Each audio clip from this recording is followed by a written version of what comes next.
Hello, everybody. This is Mrs. Barber with your daily message number 12. And 12 is an awesome number for a bunch of reasons. There are 12 months in a year. There are 12 hours in the AM, 12 hours in the PM, 12 donuts in a donut box, and 12 eggs in a carton. And so eggs are going to be a special part of today's lesson. Yesterday, I ran out of space, so I didn't finish the activity. So today, you get bonus activities. So short message, 2 stories, 1 fiction, 1 nonfiction, quite short, and a game activity that was from yesterday that I ran out of space for, and a science activity. So if you want to gather up the materials for the game and the science, you will need the following. Paper plate or a hard piece of paper, kind of sturdy. A bottle of water is good, or a paper towel roll and a base that you can tape it on. We're going to make a ring toss game. And then for our science experiment, you will need, I have a plastic knife, but you can also use a popsicle stick, or you can use a pen. You can use a lot of different things. You just need something sturdy. A string, a piece of paper towel, a cup of water, like so, and a pair of scissors or a screwdriver and your parents' help. So when we make the activity, you might need mom and dad's help. Oh, and cups. So I have styrofoam cups and a plastic cup. So I'm going to show you the difference between the two. So some things I had around my house for science and an activity. Okay, here we go with the story. I hope you're doing well. It was so great to see so many of you today with our special guest during our lesson.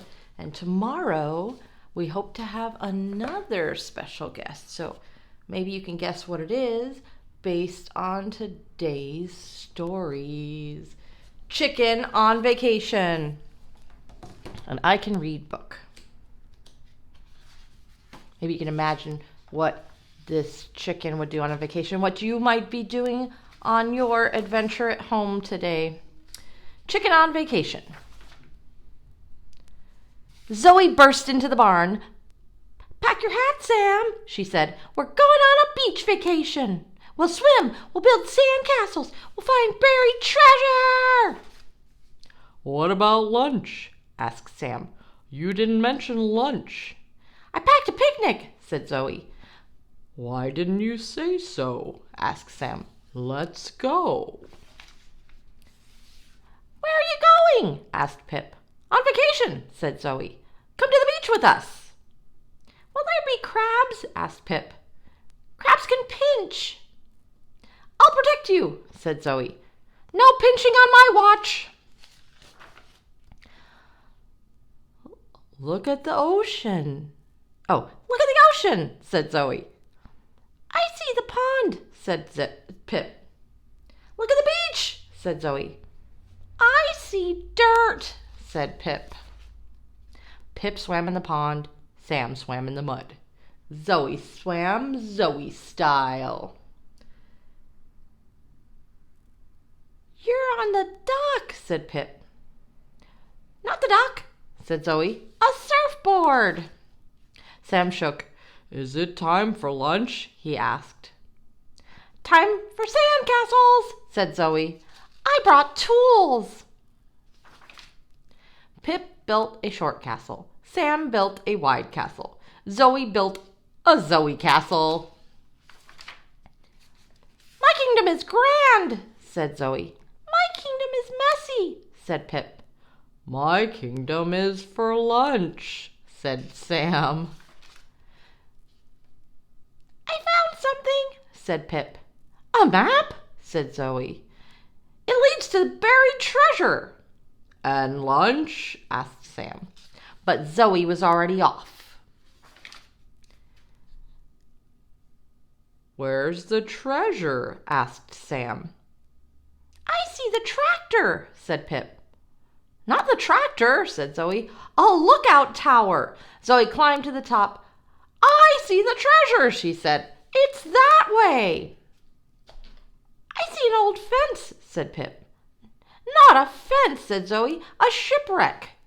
A shipwreck? Asked Sam.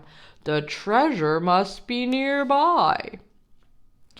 I see a rock, said Pip. Not a rock, said Zoe. A giant crab. It is a giant crab, said Pip. It'll pinch me. I'll protect you, said Zoe. Take that, crab.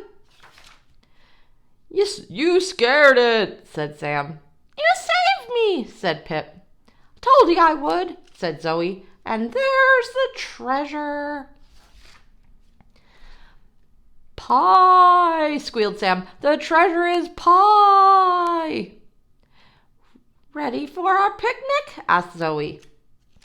I'm always ready, said Sam. While Sam and Pip enjoyed the pie, Zoe made plans for tomorrow. I really love this story because Zoe had a great imagination, and it could have been an ordinary day for everybody involved, but Zoe made it fun. I think she might have left that treasure map for her friends to find and created a treasure hunt herself. So I just had another idea for an activity you could try at home. You could make a treasure map around your house and have your little brother or sister or mom or dad, whoever's in your house, find the treasure. And the treasure could be anything that you already have in your room, and make a game out of it and put an X marks the spot and you guys find it together. So this story was obviously make-believe. There was some personification of animals in here. It is not a true story. This is not how chickens behave, and you already know that because you're so smart. But this is about real chicks. So this is a book, like I was showing you yesterday, that you can read about different animals in different sections. So here's a table of contents again, and I looked inside and I saw, great, there is one section called Egg to Chick. So we might revisit this book another day with another story, but I'm just going to read the one section, Egg to Chick. A hen lays eggs, as all birds do. She sits on the eggs to keep them warm until they hatch into chicks. And here is a caption. The chick uses a special egg tooth to break the shell. There's the eggshell. A chick spends 21 days in the egg before it hatches. And if you're good at multiplication, you know that 3 times 7 is 21. That means 3 weeks. Here is the timeline of the chick. The hen sits on her eggs to keep them warm and safe. When a chick has grown too big for its shell, it hatches. As it grows into a chicken, the chick grows new feathers. A little cute little guy. That one has an egg on his head. Excuse me. I have a little tickle from my allergies right now. I went out on a nature walk and I have a little tickle in my throat. So this is activity number 2. I'm going to move it aside. So for activity number 1, yesterday we were talking about snakes and I ran out of time. So here is my fun snake activity.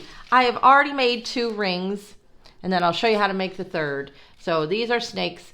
I used paper plates that we had already used for lunch. I'm not wasting things. I wiped them off to turn them into a game. And this is how I made my snake. I take a paper plate and I fold it in half. And I cut out a circle-ish shape. And if it's not perfect, who cares? It's just important to not cut like through or your snake ring won't work very well. So I'm going to cut a letter C, a letter D, or a letter C. And it's not going to be perfect. Who cares? So you get your whole family involved and they can each make their own snake. And this is my paper plate snake. See? Not perfect. Who cares? And I'll take some markers and decorate it very, very quickly. But it doesn't have to be a snake. I just thought a snake would be fun since we studied snakes yesterday. I basically made a head and drew around and turned it into a tail and some eyeballs and a tongue, and I decorated it. So to play this game, you just get a bottle or, like I said, a paper towel tube that you tape down. I'd love to see how you make your own games at home. And you ask your family some kind of a question. I would do an animal riddle because that seems fun to me with Russell and Rose, that I would say. My animal is green and hops. And then Russell will say, it's a frog. And then he gets to toss for 1,000,000 points. Oh, no, he missed. And then Rose will say, my animal has a red chest and it's a bird and it lays blue eggs. And then I would say, it's a robin and it's my turn to go. And I toss it, 1,000,000 points for me. And so on and so forth. Each person gets a turn to give a riddle. Whoever can answer the riddle gets to toss. And that is a game you can play at home. Toss a snake onto a bottle. The other activity you're going to love because you love science is called Crazy Chicken. So I had different kinds of cups in my basement. They are old and dusty and I don't need them anymore. I like to keep a lot of stuff around my house, maybe too much stuff, but that means I can make fun activities with them.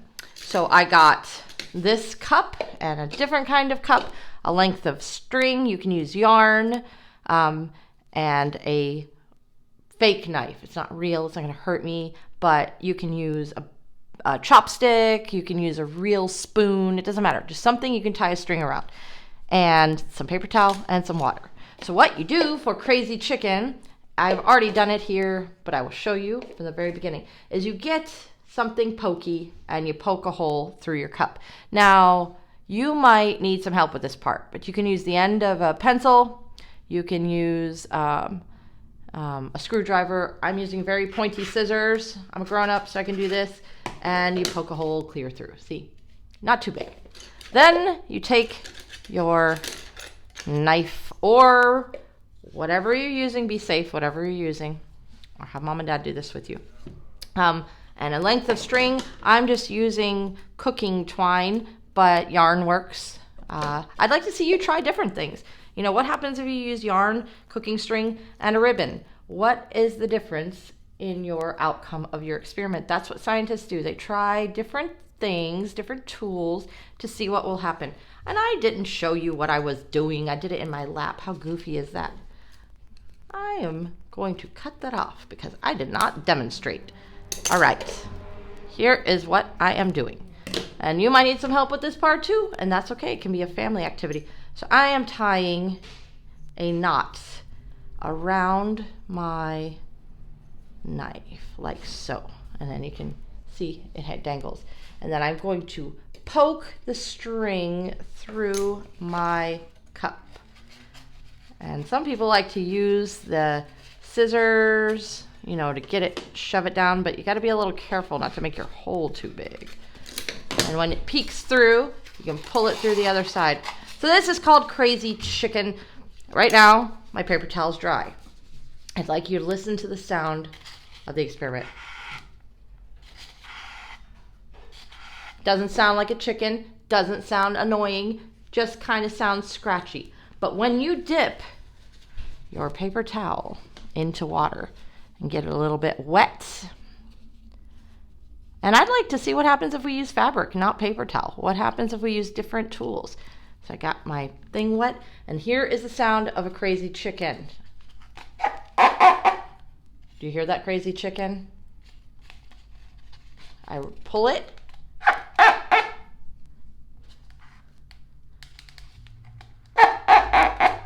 And the reason that happens is because their vibrations are bouncing off on the inside of the cup. We have some friction and some vibrations, and it makes that crazy chicken sound. I did a different kind of cup. This one's plastic instead of styrofoam, and it will probably make a different sound because it's a different tool. So I'm going to pull it through, and let's see if this crazy chicken sounds different than the first chicken.